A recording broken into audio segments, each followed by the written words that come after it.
صحیح بخاری کی حدیث نمبر 843۔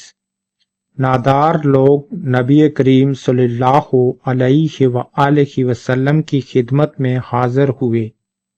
اور کہا کہ امیر و رئیس لوگ بلند درجات اور ہمیشہ رہنے والی جنت حاصل کر چکے، حالانکہ جس طرح ہم نماز پڑھتے ہیں وہ بھی پڑھتے ہیں،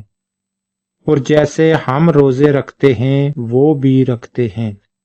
لیکن مال و دولت کی وجہ سے انہیں ہم پر فوقیت حاصل ہے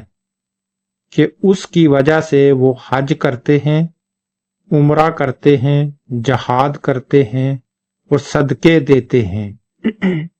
اور ہم متاجی کی وجہ سے ان کاموں کو نہیں کر پاتے۔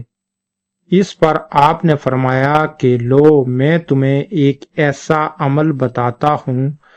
کہ اگر تم اس کی پابندی کرو گے تو جو لوگ تم سے آگے بڑھ چکے ہیں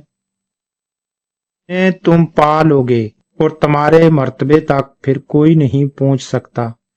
اور تم سب سے اچھے ہو جاؤ گے، سوائے ان کے جو یہی عمل شروع کر دیں ہر نماز کے بعد 33 مرتبہ سبحان اللہ، الحمدللہ، اللہ اکبر کہا کرو۔ پھر ہم میں اختلاف ہو گیا، کسی نے کہا کہ ہم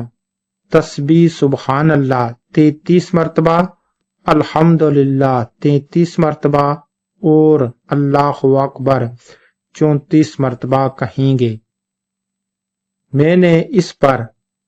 حضرت محمد صلی اللہ علیہ وآلہ وسلم سے دوبارہ معلوم کیا تو آپ صلی اللہ علیہ وآلہ وسلم نے فرمایا کہ سبحان اللہ اور الحمدللہ اور اللہ اکبر کہو، تاکہ ہر ایک ان میں سے 33 مرتبہ ہو جائے۔